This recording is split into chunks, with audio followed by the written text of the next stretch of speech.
Shri Ram Narayan Pandey inter college मुसर में आप सबका हार्दिक स्वागत अभिनंदन एवं वंदन है बच्चों। जैसा कि पिछले वीडियो में हमने संस्कृतिकरण समाजशास्त्र का सेकंड पार्ट है, इसको हमने आप लोगों को बताया। तो संस्कृतिकरण का कुछ प्रभाव भी पड़ता है। संस्कृति क्या है, संस्कृति के स्वरूप क्या है, संस्कृति का क्या सिद्धांत होता है, आज हमने आपको बताया।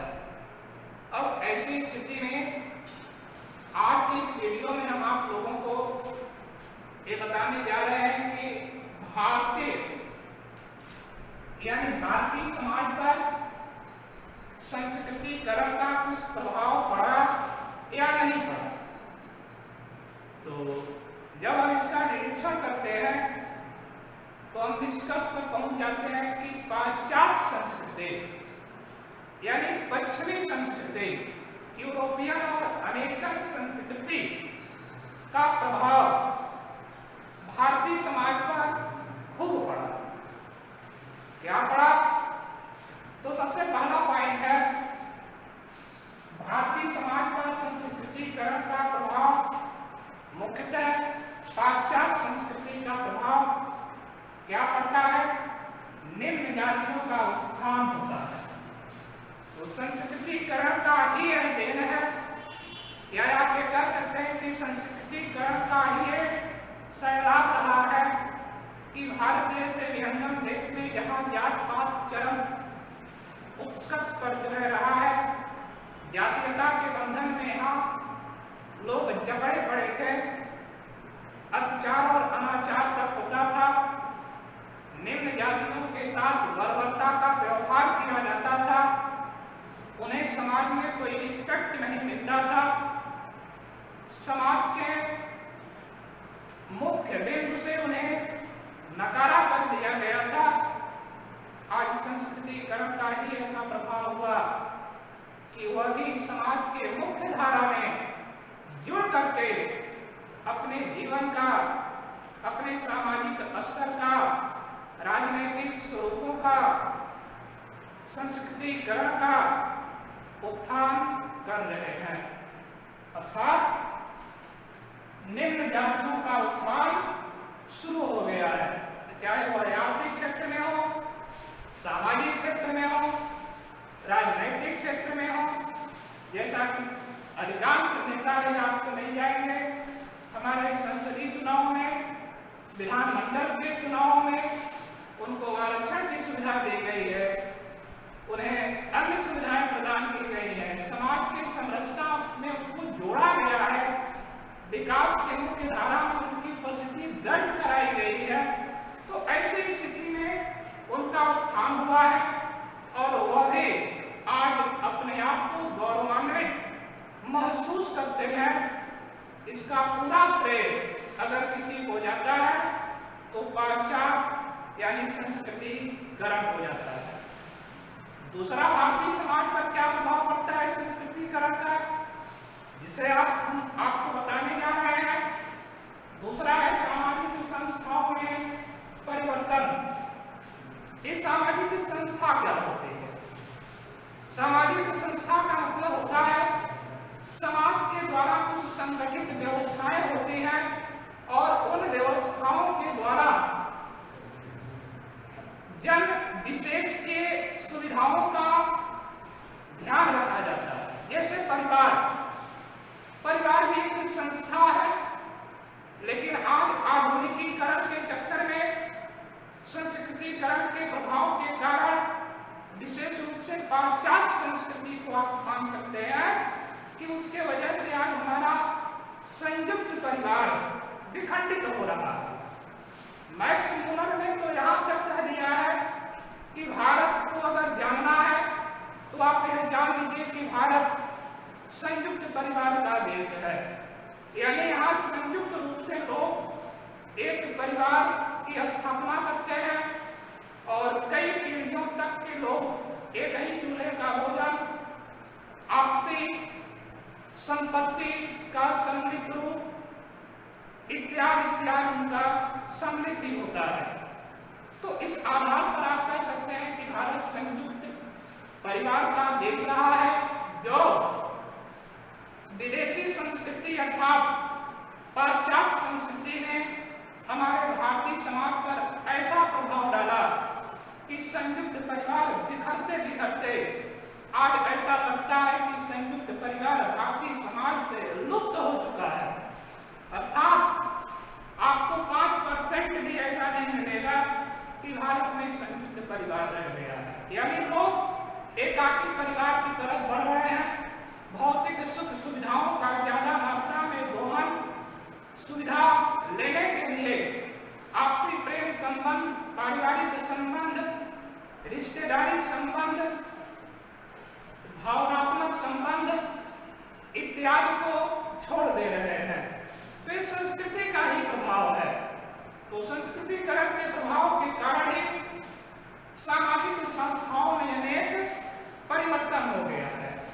सरकार के द्वारा अनेक संस्थाएं निर्मित हो चुकी हैं, जैसे वृद्धाश्रम, विधवाश्रम, बाल कल्याण आश्रम इत्यादि इत्यादि आपको मिलेगा, जहां पर परिवार की कोई आवश्यकता नहीं है। उन संस्थाओं में उनकी सेवा भाव हो जा रही है। तो हमारी सामाजिक संस्थाएं विखंडित हो चुकी हैं। अगला है राजनीतिक सिद्धांतों का जन्म। जैसा कि हमारे राष्ट्र में जब तक औपनिवेशिक व्यवस्था स्थापित नहीं थी, हम सामाजिक सिद्धांत पर अपना जीवन जीते थे। धार्मिक सिद्धांत के आधार पर हमारा जीवन चलता था। लेकिन औपनिवेशीकरण के प्रभाव में आकर के, पाश्चात्य संस्कृति के आगोश में आकर के हमारे भी राष्ट्र के बुद्धिजीवी लोग राजनीतिक सिद्धांतों को जन्म देने के लिए लालायित हो चुके। राजनीतिक सिद्धांत क्या है? जैसे मौलिक अधिकार, मानवता क्या है, मानवता के साथ क्या कोई अत्याचार भी कर सकता है या नहीं कर सकता है। तो इसके लिए मौलिक सिद्धांतों का, मौलिक अधिकारों का पुनर्गठन किया गया और राजनेताओं के द्वारा यह बताया गया कि व्यक्ति का कुछ मूल सिद्धांत होना चाहिए, मूल कर्तव्य होना चाहिए, मौलिक मूल अधिकार होना चाहिए, जिसके आधार पर वो अपने जीवन का सर्वांगीण विकास कर सकता है।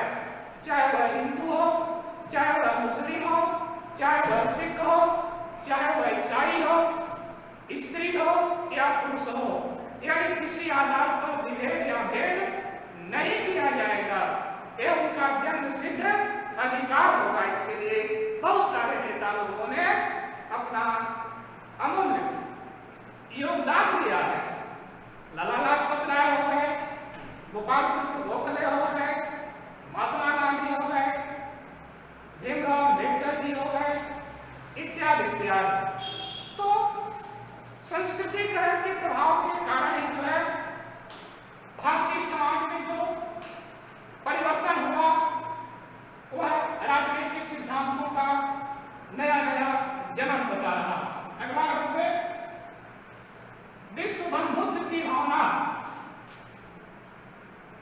तो इस सिद्धांत अगर कहीं प्रतिपादित हुआ तो आप गर्व से कह सकते हैं कि भारत में ही हुआ। यह सत्य है कि हम विश्व बंधुत्व का नारा देते रहे और हमारे नीरज से सजे हुए लोग अपनी राजनीति और सत्ता का सुख लेते रहे। लेकिन जब हम संस्कृतिकरण के प्रभाव में आए, संस्कृतिकरण के सिद्धांत में आए, तो हमने यह जान लिया, पहचान लिया और महसूस किया कि विश्व बंधुत्व की भावना आनी चाहिए, क्योंकि भारत कई वर्ग और उपवर्गों में बटा हुआ था। तो वर्ग में बटने का मतलब यह था हम आपस में लड़ते थे, हम एक दूसरे को जान नहीं पाते थे। तो ऐसी स्थिति में जो है विश्व बंधुत्व की भावना वह मजबूती नहीं ला पाई जो होना चाहिए था। तो इस आधार पर हुआ क्या, विश्व बंधुत्व की भावना में बढ़ोतरी आई। विश्व बंधुत्व की भावना बढ़े। अगला क्या है? अगला पॉइंट है जैसे भौतिक मौलिक अधिकारों का जन्म।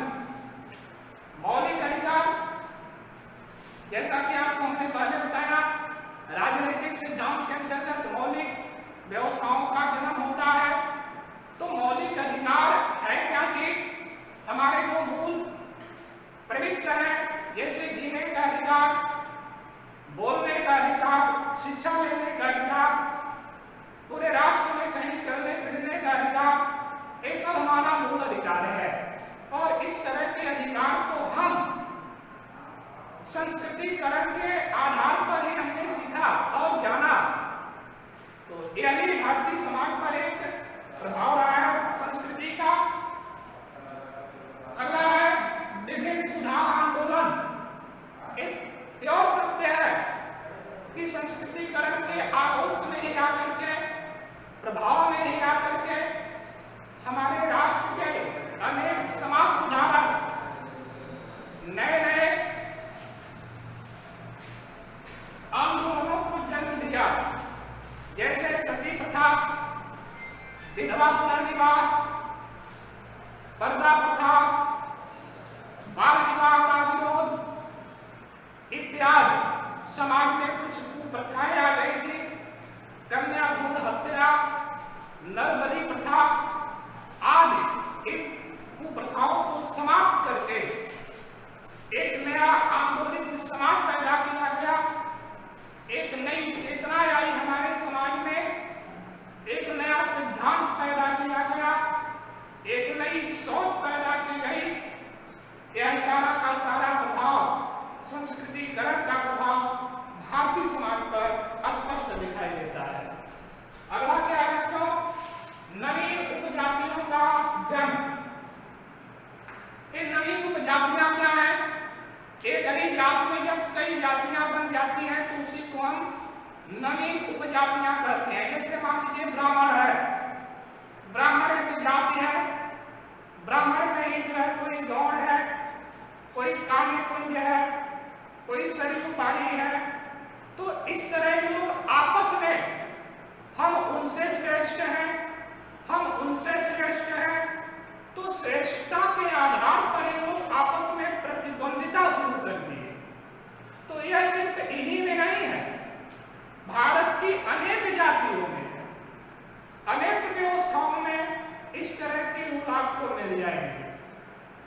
तो ये सब सिद्धांत अगर किसी से बने, यानी नई जातियां कहीं से आई, तो संस्कृति तो अपने बढ़े हुए स्टेटस की वजह से जो है यह लोग अपने को मूल जात से थोड़ा सा अलग करके अपना खुद का एक गौरवान्वित जात महसूस कराना समाज को शुरू कर दिया। इसी को हम उपजाति कहते हैं।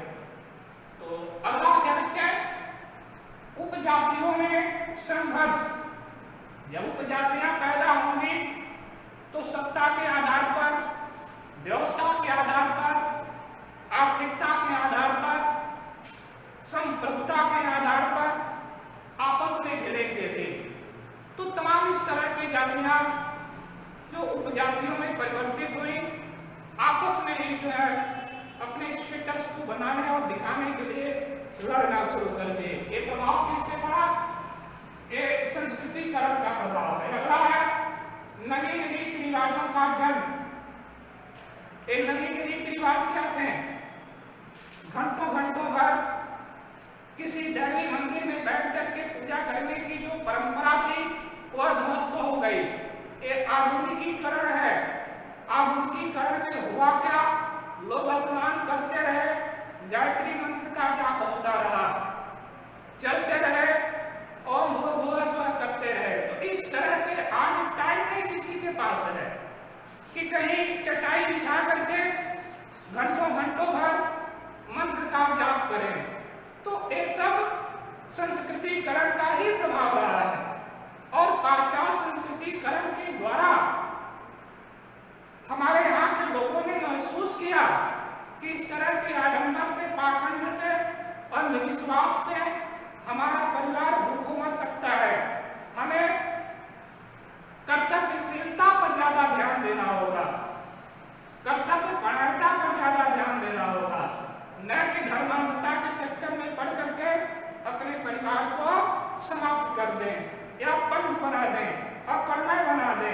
तो इस तरह की स्थिति नहीं रह गई है। अर्थात नवी रीति रिवाजों का जन्म शुरू हो गया, चाहे वह विवाह में हो, हवन हो, यज्ञ हो इत्यादि में। जो भी धार्मिक हमारे सिद्धांत हैं, सामाजिक सिद्धांत हैं, उन सामाजिक सिद्धांतों में पुराने जो सिद्धांत थे वह समाप्त हो गए और नए नए सिद्धांत, कम समय, दिखावा ज्यादा, मानवता हो, ऐसे सिद्धांतों का जनन शुरू हो चुका है। अगला प्रभाव क्या पड़ा? संस्कृति का भारतीय जीवन पर, भारतीय समाज पर सामाजिक दूरी की कमी हो गई। सामाजिक दूरी की कमी का मतलब क्या है? अब यातायात के संसाधनों का विकास हुआ, जातियों के बंधन में ढील हुई, एक जगह से दूसरे जगह लोग आना जाना शुरू किए, दूसरे धर्म के लोगों का मिलना जुलना शुरू हुआ। तो ऐसे में जो है अब हम कोई मद्रास का हो उससे भी मिल लेते हैं, कर्नाटक का हो उससे भी मिल लेते हैं, बंगाल का हो उनसे भी पहचान है, बिहार का हो, यूपी का हो, इंग्लैंड का हो, अमेरिका का हो। अर्थात अब एक दूसरे से हमारी समीपता बढ़ी है। यह संस्कृतिकरण के का ही प्रभाव है जो भारतीय समाज पर अपना अटूट प्रभाव डाला है। अगला है वर्णों में संघर्षों का अंत। भारतीय समाज में 4 वर्ण पाए जाते थे: ब्राह्मण, क्षत्रिय, वैश्य, शूद्र। सबके सिद्धांत, सबके कार्य, सबके कर्तव्य, सबके अधिकार अलग अलग थे। लेकिन आज ऐसा कुछ नहीं है। आज व्यवसाय हो गया है। जैसे ब्राह्मणों का काम था धार्मिक अनुष्ठान को कराना, भगवत भगत को वचन को सुनाना, कथाएं करना। लेकिन आज इसमें जाति बंधन नहीं रह गया है। तमाम अन्य जातियां धार्मिक कार्यों को कराने के लिए क्योंकि इकोनॉमिकल यानी आर्थिक लाभ इससे मिलना शुरू हो गया है, तो आर्थिक लाभ के दौर में इन धार्मिक अनुष्ठानों को कराने के लिए और भी जातियां कतार में आकर के खड़ी हो गई है। तो आप ये कह सकते हैं जैसे बढ़ के आधार पर बढ़ई लकड़ी का काम करता था, आज ब्राह्मण का लड़का भी जा करके लकड़ी का काम करता है। लोहे का काम लुहार करता था, आज यादव का भी लड़का, चौधरी का लड़का, छत्री का लड़का भी जाकर के लोहे का काम कर रहा है। बड़े बड़े उद्योग, बड़े बड़े संस्थान लगाए जा रहे हैं। तो अब आप महसूस कर सकते हैं कि वर्ण व्यवस्था का पालन कहाँ रह गया। जो पहले संघर्ष था वह संघर्ष अपने आप आर्थिक प्रतिद्वंदिता के भंवर में फंस करके समाप्त हो गया। अब सब कोई भी कार्य कर सकते हैं, किसी को कोई कार्य करने में अब एतराज नहीं है। लग गया वो वर्ण व्यवस्था, समाप्त हो गई वह वर्ण व्यवस्था का भारतीय सिद्धांत के अंतर्गत वह स्वरूप। तो वर्णों में संघर्ष का अंत संस्कृतिकरण के प्रभाव के कारण हुआ। ये भारतीय समाज पर जबरदस्त प्रभाव था। अगला और अंतिम बच्चे हैं आर्थिक स्वतंत्रता, यानी धन सिर्फ वैश्य कमा सकते थे, क्षत्रिय रख सकते थे या अन्य समाज के लोग रख सकते थे, जातियों के लोग रख सकते थे। लेकिन आज ऐसा कुछ नहीं है। संस्कृतिकरण के प्रभाव की वजह से आज दलित जात के भी लोग उद्योगपति है, बिजनेसमैन है, सरकारी नौकरियों में है, अध्यापक है, वकील है।